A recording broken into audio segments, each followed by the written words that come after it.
listos para otro clavado profundo. Aquí vamos. Vámonos. Hoy nos vamos a sumergir en un manual que nos compartiste. Ajá. Se llama Manual Estrategias Didácticas para la Educación Religiosa.pdf. Uf, qué título tan largo. Sí, un poquito. Pero bueno, ya sabes cómo funciona esto, ¿no? Le vamos a dar una buena revisada para extraer las ideas más importantes y compartirlas contigo. Como un atajo para estar bien informado, pero sin tener que leer todo el rollo. Exactamente. En este caso, nuestra misión es explorar los métodos más efectivos para la enseñanza de la educación religiosa, tal como se describe en este manual. Así es. Y la verdad es que el enfoque del manual me llamó mucho la atención desde el principio, ¿Sí? ¿Por qué? porque no se trata solo de transmitir conocimiento bíblico, ¿sabes? Ajá. Se trata de ir más allá, de fomentar una formación integral a través de estrategias de enseñanza que realmente impacten a los estudiantes. Totalmente de acuerdo. De hecho, en la introducción del manual hay una cita de 2 Timoteo 1.13 que me parece que resume muy bien esta idea. Dice, retén la forma de las sanas palabras que de mí oíste, en la fe y amor que es en Cristo Jesús. Me encanta esa cita. ¿Verdad? Es como una brújula que nos guía en esta conversación. Sí, un buen punto de partida. Y bueno, sin más preámbulos, vámonos directo al primer capítulo. ¿De qué se trata? Bueno, el primer capítulo se titula Metodologías activas en la educación religiosa. Suena interesante. ¿Y qué nos dice sobre estas metodologías activas? Pues la idea principal es que la educación religiosa no debe ser una experiencia pasiva. O sea, no se trata solo de sentarse a escuchar y ya. Claro, no es como ver una película, ¿verdad? Exactamente. Se necesita una participación activa del estudiante para que el aprendizaje sea realmente significativo. Tiene mucho sentido. Y el manual define las metodologías activas como estrategias de enseñanza que fomentan la participación directa del estudiante a través de la investigación, la reflexión y la aplicación práctica. O sea que el estudiante no solo recibe información, sino que la procesa, la analiza y la pone en práctica. Exactamente. Me gusta ese enfoque. Y para darle más peso a esa idea, el manual cita Proverbios 18.15 que dice, el corazón del prudente adquiere sabiduría y el oído de los sabios busca la ciencia. O sea que hay que ser proactivos en la búsqueda del conocimiento, ¿no? Así es. Y la verdad es que Jesús mismo era un maestro de las metodologías activas. Cierto.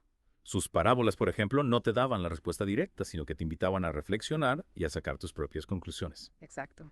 Y también usaba mucho las preguntas para hacer pensar a sus discípulos. Sí, siempre los estaba cuestionando. Exactamente. Era un maestro en el arte de hacer preguntas. Y bueno, el manual profundiza en algunas metodologías activas específicas. Una de ellas es el aprendizaje basado en proyectos, o ABP. Ajá.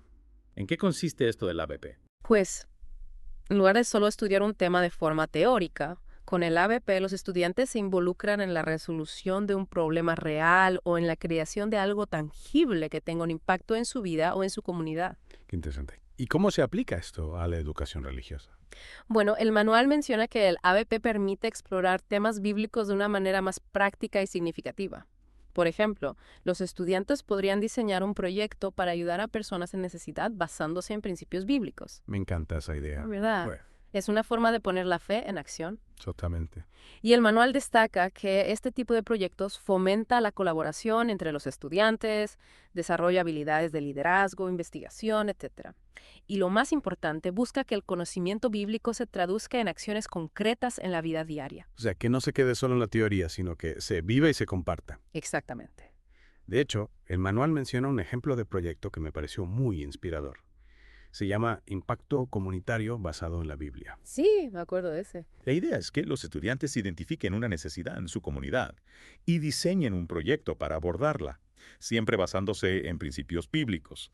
Y el manual incluso cita Mateo 25.35-36, donde Jesús nos habla de la importancia de ayudar a los necesitados. Un ejemplo perfecto de cómo poner la fe en práctica. Totalmente. Y otra metodología activa que destaca el manual es el estudio de casos. ¿Qué va esto? Bueno, se trata de analizar situaciones reales o hipotéticas a la luz de las enseñanzas bíblicas. Como si fueran pequeños dilemas morales, ¿no? Exacto. Por ejemplo, imagínate un caso donde un empleado se ve tentado a mentir para obtener un ascenso. Uf, qué situación tan complicada. ¿Verdad? Entonces, los estudiantes tendrían que analizar ese caso y ver qué principios bíblicos podrían aplicarse para tomar una decisión ética. Qué interesante. Y el manual nos dice que este tipo de análisis ayuda a conectar la Biblia con los desafíos del mundo actual. Claro.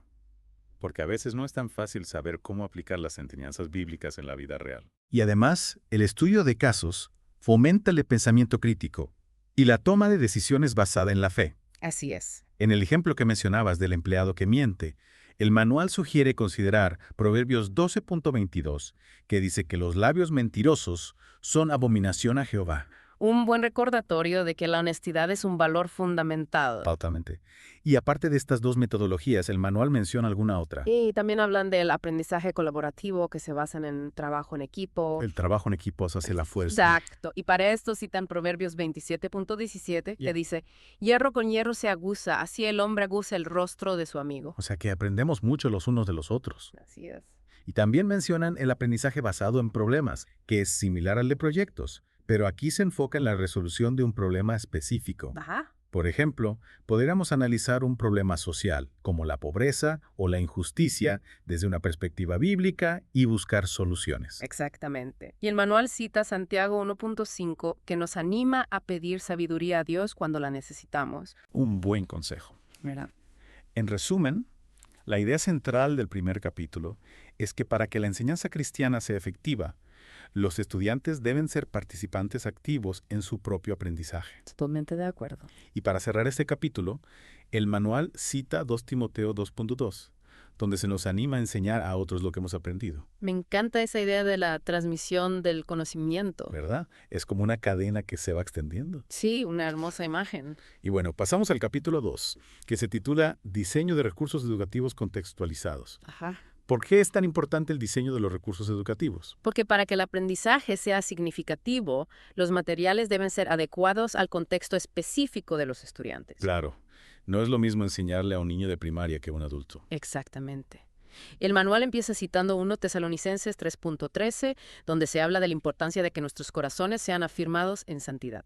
¿Y cómo se relaciona eso con el diseño de recursos educativos? Pues la idea es que los buenos recursos pueden ayudarnos a comprender mejor las enseñanzas bíblicas y aplicarlas en nuestra vida para crecer en santidad. Veo. Y el manual nos da algunos principios para crear materiales educativos efectivos. Dice que deben facilitar la comprensión de la Biblia, motivar a la reflexión personal, ser bíblicamente sólidos, visualmente atractivos e interactivos y sobre todo contextualizados. O sea, que se adapten a las necesidades e intereses de los estudiantes. Exactamente. Y para esto último citan Romanos 15.4, que nos recuerda que las escrituras se escribieron para nuestra enseñanza, pero debemos entenderlas en su contexto. Tiene mucho sentido. Y luego, el manual explora diferentes tipos de materiales educativos. A ver, cuéntame más. Bueno, hablan de los materiales visuales como ilustraciones, mapas, líneas de tiempo, etc. Esas cosas son súper útiles para entender mejor la Biblia. ¿Verdad? Y el manual conecta esto con el uso de imágenes en el Antiguo Testamento, como las franjas en los vestidos para recordar los mandamientos que se mencionan en Números 15.37-39. ¡Qué interesante! No había pensado en eso. Y también hablan de los recursos digitales como plataformas en línea, videos, podcasts. Como este que estamos grabando ahora mismo. Exacto. La tecnología puede ser una gran herramienta para la educación religiosa. Sin duda. Y el manual los considera regalos del Padre de las Luces, como se menciona en Santiago 1.17. Me gusta esa perspectiva. ¿Verdad? Y también hablan de los materiales participativos que fomentan el aprendizaje a través de la experiencia. Como juegos, dramatizaciones, talleres. Exactamente. Y para esto citan Santiago 1.22, que nos dice que no basta con oír la palabra, sino que hay que ponerla en práctica. Totalmente de acuerdo. La fe se vive, no solo se escucha. Así es. Y bueno, al final del capítulo, el manual subraya la importancia de evaluar los recursos educativos para asegurarse de que sean efectivos. Ah. ¿Qué criterios de evaluación proponen? Bueno, dicen que hay que tener en cuenta la edad, el nivel de comprensión y el contexto cultural de los estudiantes. Claro, porque no todos aprendemos de la misma manera. Exactamente. Y para esto citan 1 Corintios 3.2, donde se habla de dar leche a los que aún no pueden digerir alimento sólido, Qué buena analogía. ¿verdad? Y también enfatizan la importancia de evaluar el impacto de los materiales en el aprendizaje y en la aplicación de la Biblia a la vida diaria. O sea, ver si realmente están haciendo una diferencia. Así es. Y para esto citan 2 Corintios 13.5, ese llamado a examinarnos a nosotros mismos para ver si estamos firmes en la fe. En resumen, el diseño de recursos educativos es crucial para que la enseñanza cristiana sea efectiva y relevante. Totalmente de acuerdo. Y ahora, pasemos al capítulo 3, que se titula Incorporación de la diversidad cultural en la enseñanza religiosa. Un tema fundamental en el mundo globalizado en el que vivimos. ¿Verdad? Cada vez hay más diversidad cultural en las iglesias y en los grupos de estudio bíblico. Así es. Y el manual comienza reconociendo la universalidad del Evangelio. O sea que es para todas las personas, sin importar su cultura. Exactamente. Y para esto citan Apocalipsis 7.9, esa visión de una gran multitud de todas las naciones, tribus, pueblos y lenguas delante del trono de Dios. Qué imagen tan poderosa. ¿Verdad? Pero al mismo tiempo, el manual subraya la necesidad de adaptar la enseñanza a los diferentes contextos culturales. Claro, porque cada cultura tiene sus propias formas de entender el mundo y de aprender. Exactamente. Sí. Y Jesús mismo fue un maestro de la enseñanza intercultural. ¿En serio? Sí, piensa en cómo se relacionaba con personas de diferentes orígenes y trasfondos. Es cierto, nunca hizo distinciones. Así es. Y el manual también destaca que las diferentes culturas tienen distintos estilos de aprendizaje. O sea que no hay una única manera correcta de enseñar. Exacto. Y para esto citan 1 Corintios 14.26, donde se nos anima a que todo lo que hagamos sea para edificación. O sea que debemos considerar las necesidades de nuestra audiencia. Así es. Pero bueno, adaptar la enseñanza a la diversidad cultural no significa cambiar el mensaje del Evangelio, ¿verdad? Por supuesto que no. El manual hace una distinción muy importante entre contextualización y sincretismo. ¿Puedes explicarnos esa diferencia? Claro. Contextualizar significa presentar el mensaje del Evangelio de una manera que sea comprensible y relevante para la cultura a la que nos dirigimos, pero sin alterar su esencia.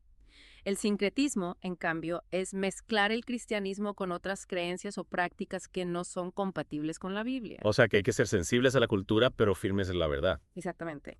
Y para esto citan Romanos 12.2, donde se nos exhorta a no conformarnos al mundo actual, sino a ser transformados por la renovación de nuestra mente. Un buen recordatorio. ¿Verdad?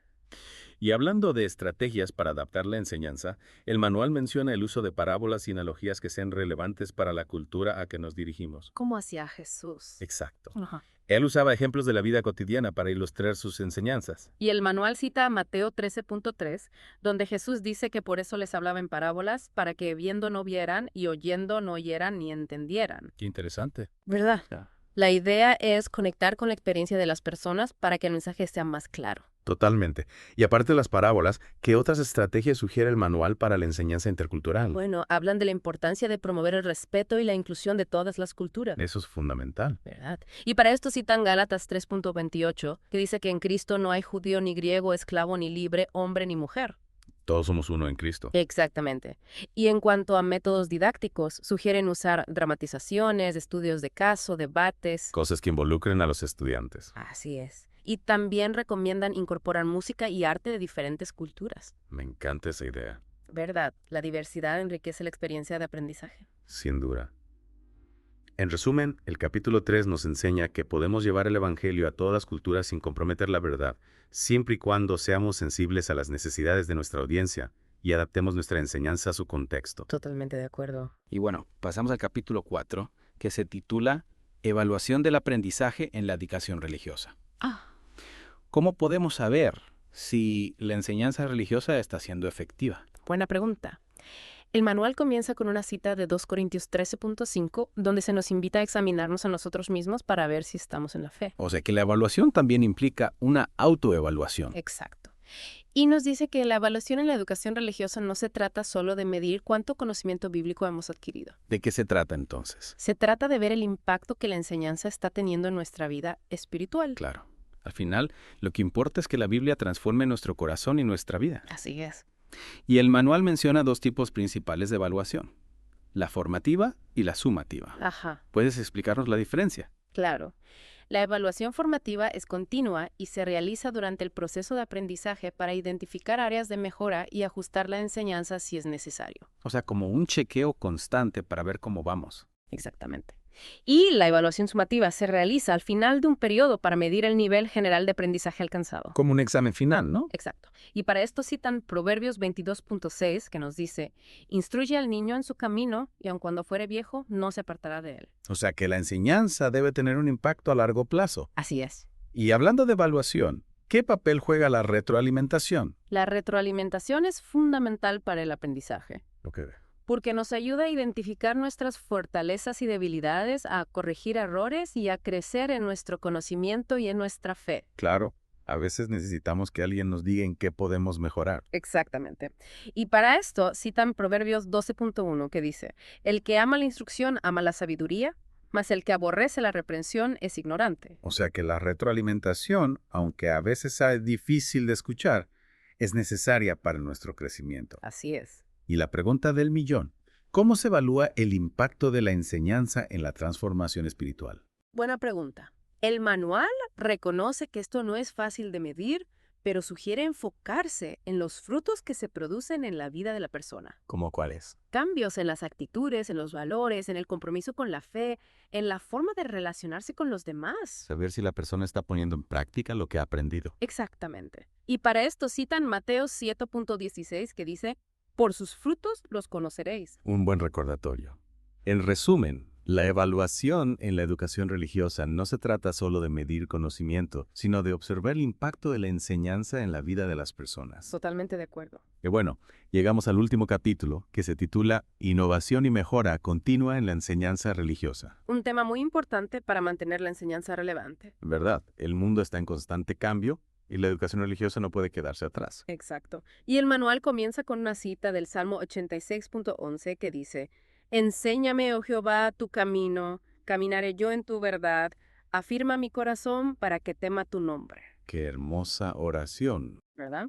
Y nos recuerda que el aprendizaje es un proceso continuo. Siempre hay algo nuevo que aprender. Así es. Y el manual nos dice que para mantener la enseñanza relevante, debemos estar dispuestos a innovar y adaptarnos a las necesidades de las nuevas generaciones. Claro, porque lo que funcionaba antes puede que ya no funcione ahora. Exacto. Y para esto citan Proverbios 2.6 que dice, porque Jehová da la sabiduría y de su boca viene el conocimiento y la inteligencia. O sea que la sabiduría viene de Dios. Así es. Y el manual también nos advierte sobre el peligro de caer en la rutina. Ajá.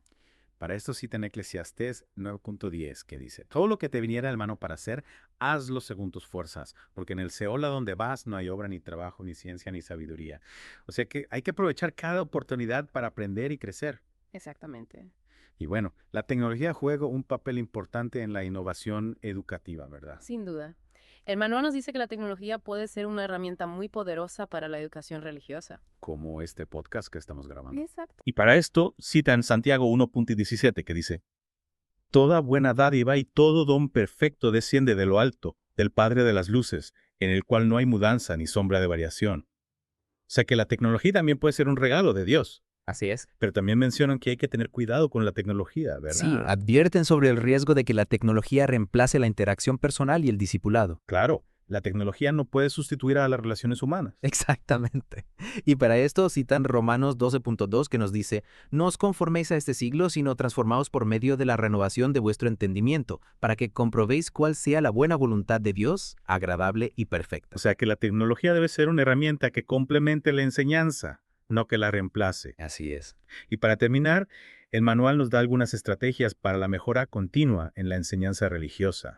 ¿Cuáles son? Bueno, hablan de la importancia de la capacitación continua de los educadores cristianos. Los maestros también necesitan seguir aprendiendo. Exactamente. Y para esto citan Romanos 12.7, que dice, el que enseña en doctrina, el que exhorta en exhortación, el que reparte con liberalidad, el que preside con solicitud, el que hace misericordia con alegría. O sea que cada uno debe usar sus dones para servir a los demás. Así es. Y también enfatizan la importancia de la evaluación y la mejora continua de los métodos de enseñanza. Ajá. Para esto citan 1 Tesalonicenses 5.21 que dice, examinarlo todo, retener lo bueno. O sea que debemos estar siempre buscando maneras de mejorar. Así es. En resumen, el capítulo 5 nos anima a ser innovadores y a buscar la mejora continua en la enseñanza religiosa para que siga siendo relevante y efectiva en el mundo actual. Totalmente de acuerdo. Pues, qué clavado tan profundo le dimos a este manual, ¿verdad? La verdad es que me ha dado muchas ideas para mejorar mi propia forma de enseñar y de aprender. Me alegra mucho. En resumen, el manual nos dice que para que la educación religiosa sea efectiva, necesitamos un aprendizaje activo, recursos contextualizados, sensibilidad a la diversidad cultural, una evaluación integral y una mentalidad de innovación y mejora continua. Exactamente. Y todo esto con el objetivo de equipar a otros para que también puedan enseñar y compartir la fe de manera efectiva. Como dice 2 Timoteo 2.2. Exacto. Y ahora, para ti que nos escuchas, te dejo con esta pregunta. ¿De qué manera podrías aplicar estos principios de aprendizaje activo y relevante en otras áreas de tu vida? Piénsalo. ¿Cuáles podrían ser tus propias metodologías activas o tus recursos contextualizados para aprender cosas nuevas? La verdad es que estos principios se pueden aplicar a cualquier ámbito de la vida. Totalmente de acuerdo. Esperamos que este clavado te haya inspirado a seguir aprendiendo y a buscar nuevas formas de compartir el conocimiento. Hasta la próxima. Adiós.